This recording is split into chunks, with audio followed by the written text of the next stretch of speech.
Hello बच्चों, कैसे हो सभी? बढ़िया, शाबाश। तो देखो आज हमारा सेकंड लेक्चर है, ठीक है। कौन सी यूनिट का? केमिकल रिएक्शंस एंड इक्वेशंस का। ओके, तो सभी बच्चों ने पहला लेक्चर पढ़ लिया होगा, ठीक है। और जिन बच्चों ने अभी तक पहला लेक्चर नहीं पढ़ा वो आई बटन के ऊपर क्लिक करके पहले लेक्चर को पढ़े, फिर उसके बाद यहाँ आए, ठीक है। तो आशा करता हूँ पहला लेक्चर सभी बच्चों की समझ में आया होगा, ठीक है। आज उसके आगे देखते हैं हम। तो देखो बहुत आसान यूनिट है, आप लोगों को लगा भी होगा, ठीक है। आगे हम पढ़ते हैं कि टाइप्स ऑफ केमिकल रिएक्शंस, कि जो हमारी केमिकल रिएक्शंस होती है ना, उनकी टाइप्स ऑफ कितने प्रकार की होती है, ठीक है। तो सभी बच्चे बोलेंगे बताओ कितने प्रकार की होती है? 5, ठीक है। टाइप्स ऑफ केमिकल रिएक्शन कितने? 5। बताओ पहली कौन सी? सारे बच्चे बोलेंगे, बोलो कॉम्बिनेशन रिएक्शंस। कौन सी? Combination reactions. Number 2 decomposition reactions, है ना, साथ साथ बोलेंगे। Number 3 displacement reactions. Number 4 double displacement reactions. And number 5 oxidation and reduction reactions. Okay, सारे बच्चे पांचों को याद कर लेंगे, ठीक है। अब नंबर वाइज देखते हैं कि कौन सी रिएक्शन क्या होती है। एग्जांपल के साथ, कुछ भी नहीं है, नाम में ये सब कुछ, ठीक है, कि कौन सी रिएक्शन कौन सी है, नाम के अंदर है कि किसको क्या बोलेंगे। ओके, देखो पहला देखते हैं अब हम कि कॉम्बिनेशन रिएक्शंस क्या होते हैं। तो देखो बिल्कुल सिंपल सा है, आप लोग बताओ कॉम्बिनेशन वर्ड का मतलब क्या होता है?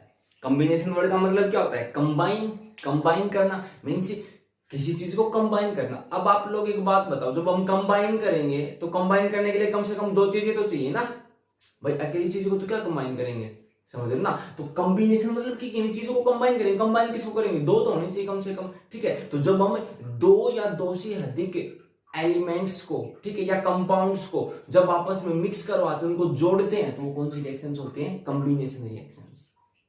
समझे? आसान से है। किस प्रकार से? देखो दोज रिएक्शंस इन विच 2 और मोर सब्सटेंसेस, कि भैया वो रिएक्शन जिनमें 2 या 2 से अधिक सब्सटेंसेस आपस में क्या करें? कंबाइन करें, और फिर क्या बनाएंगे? कंबाइन होकर। तो देखो जब जुड़ जाएंगे, हमारे पास 2 चीज अलग अलग, उनको जोड़ दिया तो एक चीज बन के आएगी ना। और जब वो कंबाइन होंगी तो क्या बनाएंगे? एक सिंगल सब्सटेंस। बस ऐसी रिएक्शंस को क्या कहेंगे? Combination reaction. सिंपल सी बात है, समझ गए। जैसे मेरे पास ये 2 है, अलग अलग है दोनों मार्कर, ठीक है, और मैंने क्या किया? इनको जोड़ दिया तो अब क्या हो जाएगा? एक बनेगा, ठीक है। तो 2 अलग अलग चीजें थी, फिर जोड़ के क्या कर दिया? एक कर दिया। कौन सी रिएक्शन हो गई? कॉम्बिनेशन रिएक्शन, ठीक है। एग्जांपल देखो, हम लोग पढ़ चुके, हम देखो अब जो भी रिएक्शंस पढ़े ना वो हम पहले पढ़ चुके, ठीक है। देखो बताओ, पढ़ तो चुके, Mg+O2 क्या बनेगा? बताओ, MgO पढ़ चुके ना, मैग्नीशियम ऑक्साइड, ठीक है। जल्दी से बता दो, मैग्नीशियम की स्टेट क्या होती है? सॉलिड। O2 की गैस, और MgO की क्या थी? बताओ, सॉलिड, ठीक है। जब भी कंबशन रिएक्शन होती है तो जो हमें प्रोडक्ट मिल जाना वो क्या होता है? सॉलिड होता है, ठीक है। O2 के साथ जितनी भी रिएक्शंस होती हैं सारी की सारी कौन सी होती है? कंबशन रिएक्शन, ठीक है ना। बर्न करते हैं उनको हम कहते हैं कंबशन रिएक्शन। O2 के साथ जो होती है कंबशन, ठीक है। ये देखो कॉम्बिनेशन और कंबशन अलग है। कंबशन वो होती है जिनको O2 के साथ बर्न करते हैं, ठीक है। तो ये कंबशन रिएक्शन भी है और कॉम्बिनेशन भी है, क्योंकि यहाँ पे कंबाइन हुआ, Mg के साथ कौन जुड़ गया? O जुड़ गया ना, ठीक है। H2+O2 2 थे अलग अलग, दोनों को जोड़ा, किसकी फॉर्मेशन हुई? H2O की, वाटर। ये लो, कौन सी रिएक्शन होगी? कॉम्बिनेशन। बताओ Fe+S, Fe आयरन एक अलग एलिमेंट था, सल्फर एक अलग, दोनों को जोड़ दिया, क्या बन गया? FeS, आयरन सल्फाइड, ठीक है। CaO एक अलग मॉलिक्यूल था, ठीक है। H2 एक अलग मॉलिक्यूल है, ठीक है। दोनों को जोड़ेंगे, किसकी फॉर्मेशन होगी? फॉर्मेशन होगी CaOH की ट्वाइस। और देखो CaOH की ट्वाइस हम पहले भी पढ़ चुके, इसका नाम आप लोग बताओगे क्या है? बताओ CaOH की ट्वाइस का नाम बताओ। देखो केमिकल नेम तो कैल्शियम हाइड्रोक्साइड, Ca का मतलब कैल्शियम, ठीक है, और OH का मतलब होता है हाइड्रोक्साइड, हाइड्रोक्साइड। इसका दूसरा नाम क्या होगा? जो कॉमन नेम है इसको हम बोलेंगे, CaOH की ट्वाइस को हम कहेंगे स्लैग्ड लाइन, ठीक है। दूसरा नाम क्या होगा इसका? Slagged line. ओके, अब देखो ये जो CaO है इसका नाम क्या होगा? केमिकल नेम तो कैल्शियम ऑक्साइड, ठीक है। और इसी का जो दूसरा नाम है कॉमन नेम, इसको हम बोलेंगे क्विक लाइन या लाइन। ओके, तो देखो बहुत इंपॉर्टेंट है, सारे बच्चे याद कर लेंगे कि भैया CaO को तो क्या बोलते हैं? क्विक लाइन या लाइन। ओके, और CaOH की ट्वाइस कैल्शियम हाइड्रोक्साइड को क्या बोलते हैं हम? Slagged line. ठीक है, इसको लाइम वाटर भी कहते हैं, लेकिन कब जो लाइम वाटर होता है ना वो होता है एक्वस सॉल्यूशन। यदि हम ये जो हमारे पास सिलेक्टेड लाइम है ये होता है हमारे पास सॉलिड, ठीक है, इसकी जो स्टेट है वो क्या है सॉलिड। यदि ये सॉलिड है तो इसको क्या बोलेंगे सिलेक्टेड लाइम, और यदि इसको हम वाटर में डिजोल्व कर दे तो फिर वो क्या हो जाता है लाइम वाटर। ठीक है, याद कर लेंगे। तो देखो याद करने का थोड़ा सा तरीका क्या कीजिए, देखो CaO का छोटा सा फॉर्मूला है, ठीक है, और CaOH की ट्वाइस थोड़ा बड़ा फॉर्मूला है। बड़ा फॉर्मूला तो नाम भी बड़ा, देखो सिलेक्टेड लाइन 2 भाग में डिवाइड है नाम, ठीक है, नाम बड़ा, फॉर्मूला छोटा तो नाम भी देखो छोटा, लाइम या क्विक लाइम, क्योंकि जल्दी से तुम छोटा सा ऐसे करके याद कर लेंगे कि क्विक लाइम है लाइम तो CaO, और भैया सिलेक्टेड लाइम CaOH की ट्वाइस को। ओके, H2 क्या हमारे पास गैस, O2 भी क्या गैस, और H2O क्या लिक्विड। ठीक है, आयरन क्या होता है सॉलिड, सल्फर क्या होता है सॉलिड, और FeS जो आयरन सल्फाइड बना वो भी क्या solid. CaO calcium oxide solid, water क्या लिक्विड। जब दोनों को डिसॉल्व करेंगे तो कैल्शियम हाइड्रोक्साइड बन गया जो क्या होता है सॉलिड।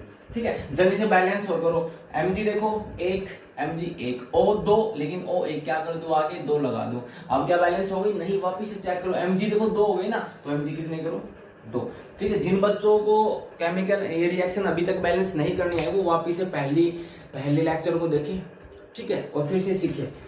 रिएक्टेंट और प्रोडक्ट में जो एलिमेंट्स होते हैं उनको बराबर करना होता है, बस सिंपल सी बात है, कुछ भी नहीं। H कितने 2, H कितने 2, बैलेंस मींस H बराबर है। O कितने 2, O कितना 1, तो आगे क्या लगा दूं 2, तो अब O 2 हो गए, लेकिन अब H कितने हो गए 2 दूनी 4, तो यहाँ पे भी क्या लगा दूं 2, तो H कितने 2 दूनी 4, तो H4 O2 H4 O2, reaction balance. Okay, Fe1 Fe1 S1 S1।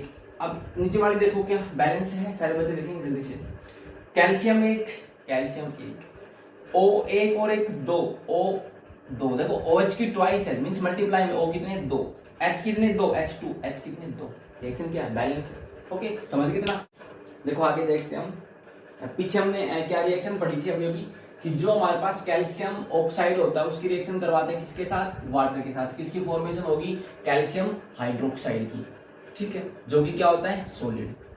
Okay, अब देखो जो हम व्हाइट वॉशिंग करवाते हैं, ठीक है, जो हम व्हाइट वॉशिंग करवाते हैं हमारे घर में दीवार के ऊपर, वो क्या होता है जो हमारे पास कैल्शियम ऑक्साइड है, ठीक है, क्विकलाइम या लाइम, ठीक है, यही हमारे पास वो सब्सटेंस है जिससे हम क्या करते हैं व्हाइट वॉशिंग करवाते हैं। ठीक है, क्या करवाते हैं हम कैल्शियम ऑक्साइड के अंदर वाटर ऐड करेंगे। हम कैल्शियम ऑक्साइड को एक बड़े से एक ड्रम के अंदर डाल लेते हैं, फिर उसमें हम ऊपर से क्या ऐड करते हैं वाटर ऐड करते हैं। ठीक है, जब हम वाटर ऐड करेंगे तो वहां से बहुत सारी हीट बाहर निकलेगी। ठीक है, हमने पीछे भी रिएक्शन पढ़ी थी जब हीट चेंजेस में कि हीट इवॉल्व हो। ठीक है, जब हम कैल्शियम ऑक्साइड के अंदर वाटर ऐड करेंगे तो बहुत सारी हीट बाहर निकलेगी। तो किस प्रकार की रिएक्शन हुई एक्सोथर्मिक रिएक्शन। ओके, ऐड करेंगे तो किसकी फॉर्मेशन होगी कैल्शियम हाइड्रोक्साइड, जो कि कैसा प्रोडक्ट होगा एक सॉलिड प्रोडक्ट। ठीक है, नाम क्या होगा इसका सिलेक्ट लाइम। फिर हम क्या करेंगे इसके अंदर वाटर ऐड करते रहेंगे। तो जब ऐड करते रहेंगे तो जो कैल्शियम हाइड्रोक्साइड वो कैसा हो जाएगा एक्वस हो जाएगा। मींस एक्वस मतलब जो सॉल्यूशन वाटर के अंदर हो, वाटर ज्यादा ऐड कर दिया। अब ये जो हमारे पास आया, ठीक है, इसको फिर हम क्या करते हैं बुरश से दीवार के ऊपर क्या कर देते हैं अप्लाई कर देते हैं। ठीक है, मींस पेंट कर देते हैं। ठीक है, उसके बाद क्या हुआ 1-2 दिन के बाद हवा के अंदर जो CO2 प्रेजेंट है ना, ये जो COH की ट्वाइस है वो CO2 के साथ रिएक्शन करके किसकी फॉर्मेशन कर देगा कैल्शियम कार्बोनेट की। और जो कैल्शियम कार्बोनेट होता है वो एक व्हाइट कलर का होता है। ठीक है, और क्या होता है सॉलिड होता है। ठीक है, फिर ये क्या करेगा, ये जो कैल्शियम कार्बोनेट होता है वो शाइनिंग सरफेस देता है। ठीक है, फिर जो हमने जो व्हाइट वॉशिंग की वो क्या करती है फिर चमकती है। ओके, तो जो व्हाइट वॉशिंग में हम जो सब्सटेंस यूज करते हैं वो कौन होता है हमारा कैल्शियम ऑक्साइड की रिएक्शन वाटर के साथ करवाएंगे, हीट बाहर निकलेगी, कैल्शियम हाइड्रोक्साइड की फॉर्मेशन होगी, और वाटर ऐड करेंगे तो एक्वस सॉल्यूशन हो जाएगा। फिर हम दीवार पे पुट कर देते हैं उसको बुरश से, और फिर वो CO2 के साथ रिएक्शन करके हमारी जो व्हाइट वॉशिंग है उसको क्या देता है शाइनिंग। और कौन से कंपाउंड की फॉर्मेशन होती है कैल्शियम कार्बोनेट। ओके, अगली रिएक्शन देखते हैं हम NH3 को हम बोलते हैं अमोनिया। NH3 को क्या बोलेंगे अमोनिया। ठीक है, क्या होती है अमोनिया, अमोनिया गैस होती है। H ये भी क्या होता है गैस होता है। ठीक है, NH4Cl किसकी फॉर्मेशन होगी सॉलिड की। NH4Cl अमोनियम क्लोराइड क्या होता है सॉलिड। क्या रिएक्शन बैलेंस है 1N H कितने 3 और 1 4 Cl1 रिएक्शन क्या बैलेंस। ओके, इस वाले रिएक्शन को देखना क्या बैलेंस है क्या कैल्शियम 1 ठीक है, कार्बन 1 ठीक है भैया। ऑक्सीजन काउंट करो 2 तो ये रहे 2 रही 4, 3 ये रहे 1 रहा 4, हाइड्रोजन 2 हाइड्रोजन 2, रिएक्शन बैलेंस। ठीक है, हो गया इतना। नंबर दूसरी देखते हैं हमारी डीकम्पोजिशन रिएक्शन। तो देखो नाम से पता लग रहा है डीकम्पोजिशन, इट मींस डिकम्पोज तोड़ना। ठीक है, और तोड़ेंगे किसको? एक चीज को। ठीक है, जब एक चीज को तोड़ेंगे तो बताओ यदि मैं इसको तोड़ूं तो कितने टुकड़े बनेंगे? भाई 2 तो बनेंगे ना, कम से कम 2 या 2 से अधिक भी हो सकते हैं, क्या पता ज्यादा तोड़ दूं। समझ रहे हो? इट मीन्स जब हम किसी एक सब्सटेंस को तोड़ेंगे ना तो उसके 2 या 2 से अधिक टुकड़े बनेंगे, तो बस उसको क्या कह देंगे? Decomposition reaction. देखो those reactions in which a compound splits up into, splits up मतलब ब्रेक डाउन। ठीक है, आप ब्रेक डाउन भी लिख सकते हैं कि ब्रेक डाउन इनटू 2 और मोर सिंपलर सब्सटेंसेस। जब वो रिएक्शन जिसमें एक कंपाउंड टूट जाए, स्प्लिट्स अप इनटू 2 और मोर सिंपलर सब्सटेंस, 2 या 2 से अधिक सब्सटेंसेस में वो टूट जाए, तो उसको हम क्या कहेंगे? Decomposition reaction. ठीक है, तो देखो मेरे पास कैल्शियम कार्बोनेट नाम है। ठीक है, कैल्शियम कार्बोनेट को हम लाइमस्टोन भी कहते हैं। कैल्शियम कार्बोनेट को क्या कहते हैं? हम लाइमस्टोन। याद रखेंगे सारे बच्चे, बोलो कैल्शियम कार्बोनेट को क्या कहेंगे? लाइमस्टोन। क्या होता है? सॉलिड। जब मैं इसको हीट करूंगा, जब इसको गर्म करूंगा तो ये टूट जाएगा। किस किस में? कैल्शियम ऑक्साइड में और CO2 में। कार्बन डाइऑक्साइड गैस देगा और कैल्शियम ऑक्साइड की फॉर्मेशन होगी। ठीक है, कैल्शियम ऑक्साइड को क्या कहते हैं? दूसरा नाम लाइम या क्विक लाइम। ओके, कौन सी रिएक्शन होगी? डीकम्पोजिशन। टूट गया ना, अकेला था, 2 में कन्वर्ट हो गया। मेरे पास है KClO3, potassium chlorate. Potassium chlorate को मैंने गर्म किया, कौन सी reaction takes place with decomposition? किस में टूटा? पोटासियम क्लोराइड में। KCl क्या होगा? सॉलिड, और O2 क्या होती है? गैस।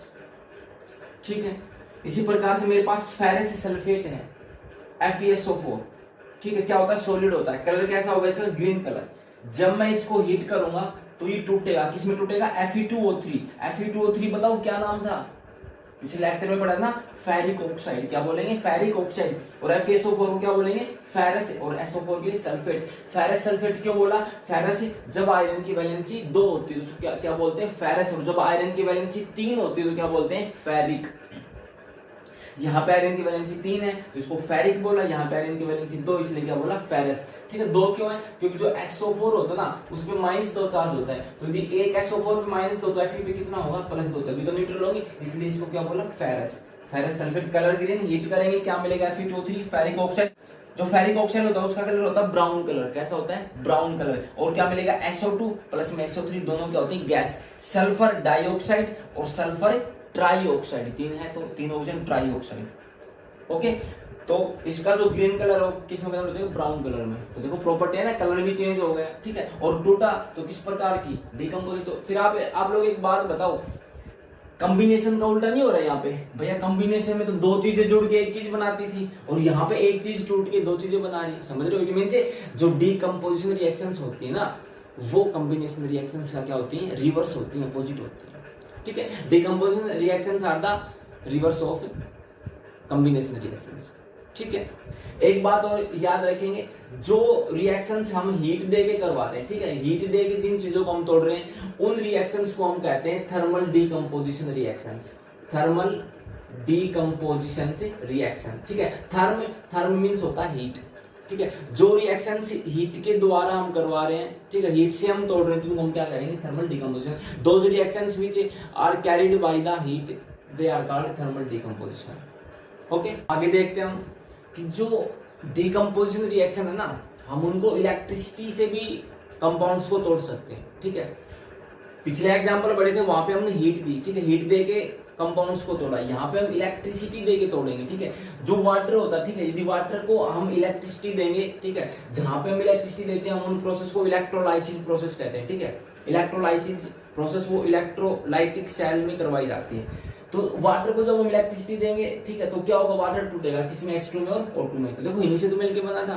यदि उल्टी कर दे तो एडिशन रिएक्शन, और यूं कर दिया तो डीकम्पोजिशन। इलेक्ट्रिसिटी दी, वाटर टूटेगा किसमें? H2 और O2 में। बैलेंस कर दें। ठीक है, स्टेट लिख दी। उसी प्रकार से NaCl, हमारे पास NaCl को इलेक्ट्रिसिटी दूंगा मैं तो किसमें टूटेगा? Na और Cl2 में। ठीक है, Na सॉलिड होता है, सोडियम, और क्लोरीन क्या होती है? गैस। ओके, देखते हैं किस प्रकार से क्या होता है। उससे पहले एक क्वेश्चन देखेंगे, बहुत इंपॉर्टेंट क्वेश्चन है। आता है कि जब हम वाटर की इलेक्ट्रोलाइसिस करवाते हैं ना, इलेक्ट्रोलाइसिस मतलब वाटर को इलेक्ट्रिसिटी देके तोड़ेंगे, तो हमें क्या मिलता है? देखो देखने में क्या मिल रहा है, बताओ। H2 तो कितना है? 2 मोल। ठीक है, इसका 2 वॉल्यूम है। और O2 का कितना है? 1, जिसके आगे कुछ भी नहीं, उसके आगे 1 होता है। ठीक है, तो जो ऑक्सीजन गैस बनी ना वो तो 1 बनी, ठीक है, वॉल्यूम में, रेशियो में बात करें। और जो हाइड्रोजन गैस है वो कितनी बनी? 2। जब हमने वाटर की इलेक्ट्रोलाइसिस करवाई तो देखो हाइड्रोजन तो 2 मोल बन के आई है। ठीक है, 2 मोल, केमिस्ट्री में मोल लेके चलते हैं, मोल। ठीक है, ये तो कितने मोल बन के आई? 2 मोल। ठीक है, O2 कितने मोल आई? 1 मोल। तो क्वेश्चन आता है कि ये बताओ कि जब इलेक्ट्रोलाइसिस करवाते हैं वाटर की तो हाइड्रोजन 2 मोल बन गए, ऑक्सीजन 1 मोल, ऐसा क्यों? तो देखो, electrolysis of water produce 2 volume of hydrogen gas, 2 volume तो हाइड्रोजन गैस प्रोड्यूस करेगी और 1 वॉल्यूम ऑक्सीजन गैस का। क्यों? क्योंकि the ratio of hydrogen and oxygen elements in water is 2:1। देखो वाटर का फॉर्मूला क्या होता है हमारे पास? H2O। अब देखो इस फॉर्मूले के अंदर आप लोग बताओ हाइड्रोजन कितने परसेंट है? 2। ऑक्सीजन कितने परसेंट है? 1। तो यदि 2 हाइड्रोजन है तो वॉल्यूम भी कितना प्रोड्यूस होगा? 2 हाइड्रोजन गैस। और यदि 1 ऑक्सीजन है तो ऑक्सीजन गैस का कितना वॉल्यूम प्रोड्यूस होगा? 1 वॉल्यूम। ठीक है, तो हम कहेंगे कि भैया हाइड्रोजन गैस के तो 2 वॉल्यूम मिलते हैं और ऑक्सीजन गैस का 1 वॉल्यूम। क्यों? क्योंकि वाटर के फॉर्मूले में जो ये एलिमेंट्स है हाइड्रोजन और ऑक्सीजन वो किस रेशियो में प्रेजेंट है? 2:1। ओके, दिख रहा है H2 है तो 2 बनेंगे, O1 है तो 1 बनेंगे। ओके, तो इलेक्ट्रोलाइसिस प्रोसेस करवाने के लिए हमारे पास एक apparatus होता है। ठीक है, इसके अंदर क्या होता है? इसके अंदर 2 इलेक्ट्रोड होंगे हमारे पास। ठीक है, वो इलेक्ट्रोड हम एक कार्बन की रोड लेते हैं। ठीक है, 2 इलेक्ट्रोड होंगे, वो इलेक्ट्रोड हमारे कार्बन की रोड होगी। ठीक है, एक को हम कैथोड बोलते हैं और एक को हम क्या बोलते हैं? एनोड। एक को क्या बोलेंगे? कैथोड, और एक को क्या बोलेंगे? एनोड। ओके, जो कैथोड है उसको, इन दोनों को हम एक बैटरी से क्या कर देते हैं? अटैच कर देते हैं। ठीक है, ये बैटरी का नेगेटिव पोल, ये बैटरी का पॉजिटिव पोल। कैथोड को हमने बैटरी के नेगेटिव पोल से अटैच किया और एनोड जो हमारे पास है उसको हमने बैटरी के पॉजिटिव पोल से अटैच किया। ठीक है, तो फिर जो नेगेटिव पोल से अटैच है तो कैथोड पे नेगेटिव चार्ज और एनोड पे कैसा चार्ज होगा? पॉजिटिव। ओके, हमने क्या किया इसके इस बीकर के अंदर, ये हमने कोई रबर कोर्क लगा रखी थी, इनके अंदर हमने इलेक्ट्रोड्स को क्या कर रखा? फिट कर रखा। ठीक है, और इन इलेक्ट्रोड्स के ऊपर हमने एक इन्वर्टेड ग्लास ट्यूब को क्या कर दिया? फिट कर दिया। ठीक है, इन्वर्टेड ग्लास ट्यूब मींस उल्टा करके, ग्लास ट्यूब एक कांच की होती है। ठीक है, हमने उल्टा करके इनके ऊपर क्या कर दिया? फिट कर दिया। ठीक है, जब रिएक्शन स्टार्ट नहीं हुई है, ठीक है, जब रिएक्शन स्टार्ट नहीं होगी तब तक क्या होगा? यहाँ तक वाटर जो है वो ग्लास के अंदर क्या रहेगा? फिल रहेगा। ठीक है, सब जगह वाटर, यहाँ तक वाटर, ऊपर तक वाटर होगा। लेकिन जैसे हम बैटरी को ऑन करेंगे, रिएक्शन स्टार्ट होगी तो हमें क्या देखने को मिलेगा? हमें देखने को मिलेगा कि इन दोनों ग्लासेस के अंदर ना बबल्स की फॉर्मेशन होगी। बबल्स मतलब यहाँ से गैस उठेगी और गैस उठ के कहाँ जाएगी? ऊपर जाएगी। ठीक है, हम देखेंगे गैस बन के ऊपर जाने लग रही। ठीक है, थोड़ी देर के बाद जब हम देखेंगे, जब इलेक्ट्रोलाइसिस कंप्लीट हो जाएगी, कि यहाँ पे जो गैस बनी ना, ये जो वॉल्यूम है वो इस वॉल्यूम से क्या है? 2 गुना है। ठीक है, देखो इसमें वाटर यहाँ तक रहेगा और गैस है इतनी, इसमें वाटर का लेवल यहाँ तक और गैस फिर इतनी। तो ये जो स्पेस है, मींस यहाँ पे जो गैस है वो क्या है? इस गैस से ज्यादा है, 2 गुना है। समझ गए? फिर बाद में हम क्या करते हैं? इस गैस को बाहर निकाल के हम टेस्ट करते हैं। एक बर्निंग कैंडल इसके पास लेके जाएंगे तो हमें पहले से नोन होता है, आप लोग अब याद रखेंगे कि जब हम एक बर्निंग कैंडल को यदि हाइड्रोजन गैस के पास लेके जाते हैं ना, तो hydrogen gas pop sound produce करेगी। कौन सी साउंड प्रोड्यूस करेगी? पॉप साउंड के साथ बर्न होगी। कौन सी गैस? Hydrogen gas. ठीक है, प्रश्न आता है बहुत बार कि बताओ हमें किस प्रकार से पता लगेगा कि हाइड्रोजन गैस है ये? तो यदि हम हाइड्रोजन गैस के पास कोई बर्निंग कैंडल लेके जाएं तो वो हाइड्रोजन गैस क्या प्रोड्यूस करेगी? Pop sound. ओके, तो जब हम देखते हैं कि पॉप साउंड प्रोड्यूस करेगी तो इट मींस ये कौन सी गैस है? Hydrogen gas. और हाइड्रोजन गैस कितने वॉल्यूम बनी? 2 वॉल्यूम। और ऑक्सीजन 1 वॉल्यूम। जब हम इसको बर्निंग कैंडल के पास लेके गए, हमने देखा कि जो बर्निंग कैंडल है और भी ब्राइटली बर्न हुई हो। ब्राइटली मीन्स और भी ज्यादा जल्दी से चमक के। ठीक है, इट मीन्स हमें पता है कि जो ऑक्सीजन होती है वो बर्निंग को क्या करती है? हेल्प करती है। ठीक है, ऑक्सीजन गैस जलने में क्या करती है? सहायक होती है।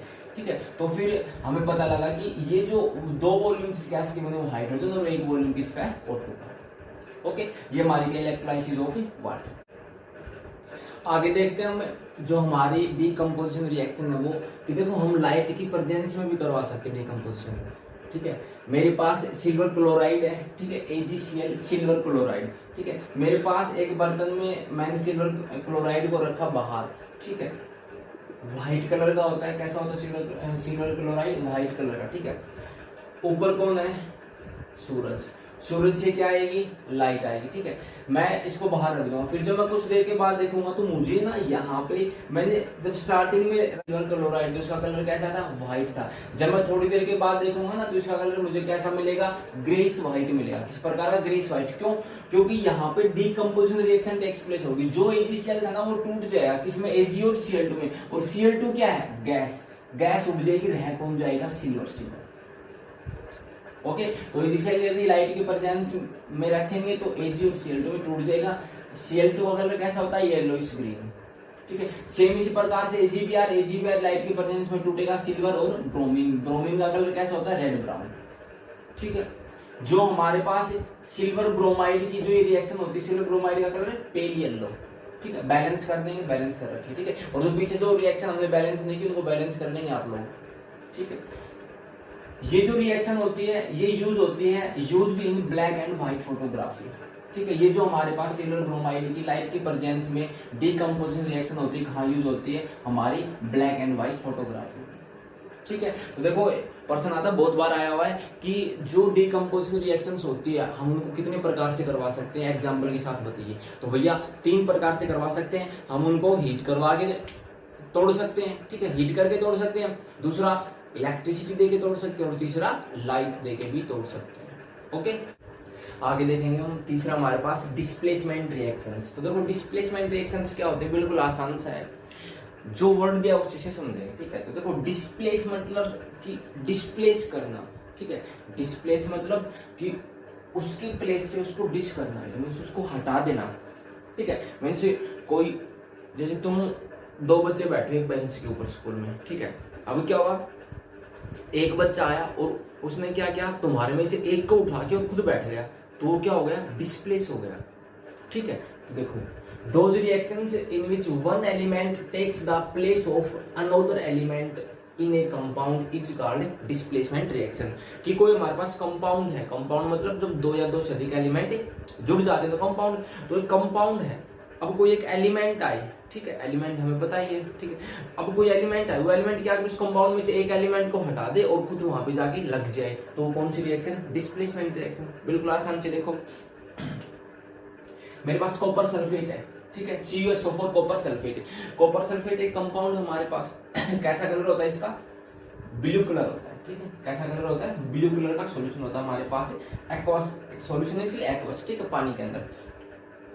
अब जब हम कॉपर सल्फेट के अंदर एक जिंक की एक स्ट्रिप डालेंगे, ठीक है, जिंक एक मेटल होता है, मेटल क्या होता है, सॉलिड, किस कलर का होता है, सिल्वरी व्हाइट, ठीक है। जब हम कॉपर सल्फेट एक ब्लू कलर की सॉल्यूशन के अंदर जब जिंक को डालेंगे तो क्या रिएक्शन टेक्स प्लेस हुई, ये हुई। देखो क्या हुआ, ये कॉपर सल्फेट था, एक यहाँ पे Cu है और एक कौन यहाँ पे SO4 सल्फेट। जिंक आया और जिंक ने क्या किया, इस कॉपर के धक्का दिया, कॉपर के क्या दिया, धक्का दिया, और कॉपर को क्या कर दिया, डिस्प्लेस कर दिया, इसकी जगह से हटा दिया, और खुद देखो इसकी जगह जाके लग गया। तो देखो जब Cu गया, जब यहाँ से जब Cu गया और जिंक आगे लगा तो क्या हुआ, ZnSO4, जिंक सल्फेट। किस कलर का होगा, कलरलेस, ठीक है। और बाहर कौन निकल गया, कॉपर, Cu। तो देखो एक कंपाउंड के अंदर एक एलिमेंट आया, उस एलिमेंट ने यहाँ से इस कंपाउंड के एक एलिमेंट को क्या कर दिया, डिस्प्लेस कर दिया, बस it is called displacement reaction. समझ गए। तो जब हमारे पास ब्लू कलर का सॉल्यूशन होगा, जब हम उसमें जिंक डालेंगे तो वो जो सॉल्यूशन है ब्लू कलर का, वो थोड़ी देर के बाद क्या हो जाएगा, कलरलेस। क्यों, क्योंकि उसमें किसकी फॉर्मेशन हो जाएगी, ZnSO4 की। और जो हमने जिंक की स्ट्रिप डाली थी जो सिल्वरी व्हाइट थी, वो कैसे कलर की होने लग जाएगी, रेड ब्राउन। क्यों, क्योंकि वहां क्या जमा होने लग जाएगा, कॉपर, ठीक है। अब देखो बहुत इंपॉर्टेंट बात है कि ये रिएक्शन हुई क्यों। तो देखो जो जिंक होता है ना, जिंक हमारे पास वो हाईली रिएक्टिव मेटल होता है। कैसा होता है, हाईली रिएक्टिव। तो जो एक हाईली रिएक्टिव मेटल होता है ना, या जो हाईली रिएक्टिव एलिमेंट होता है, वो क्या करता है, लेस रिएक्टिव एलिमेंट को डिस्प्लेस कर देता है, ठीक है। इस बात को सारे बच्चे याद रखेंगे बिल्कुल, कि जो एक हाईली रिएक्टिव एलिमेंट होता है वो लेस रिएक्टिव एलिमेंट को क्या कर देगा, डिस्प्लेस कर देगा, हटा देगा, ठीक है। तो जिंक हम एक एक्टिविटी सीरीज पढ़ेंगे कि कौन कितना हाईली रिएक्टिव है, कौन कितना कम है, ठीक है। बाद में जब आएगी तब देखेंगे। तो अभी इतना याद रखें कि जिंक क्या हमारा हाईली रिएक्टिव, इसलिए हाईली रिएक्टिव ने लेस रिएक्टिव को क्या कर दिया, डिस्प्लेस कर दिया। Zinc is more reactive than copper, okay. अगली रिएक्शन देखो, फिर से हमारे पास कॉपर सल्फेट है, किस प्रकार कलर का होता है, ब्लू सॉल्यूशन। ब्लू सॉल्यूशन हमारे पास, हमने किसके साथ रिएक्शन करा, आयरन। आयरन का कलर कैसा होता है, ग्रे कलर का, ग्रे कलर, ठीक है। अब क्या होगा, जब हमने आयरन इसके अंदर डालेंगे तो किसकी फॉर्मेशन हो जाएगी, FeSO4, आयरन सल्फेट। किस प्रकार के कलर का, ग्रीनिश सॉल्यूशन, ठीक है। और बाहर कौन गया, कॉपर। तो देखो क्या हुआ, कॉपर सल्फेट कंपाउंड था, कौन आया बाहर से, Fe ने कॉपर के क्या दिया, धक्का दिया, इसको डिस्प्लेस कर दिया और खुद जाके लग गया। खुद जाके जब लगा तो किसकी फॉर्मेशन होगी, FeSO4, कॉपर बाहर।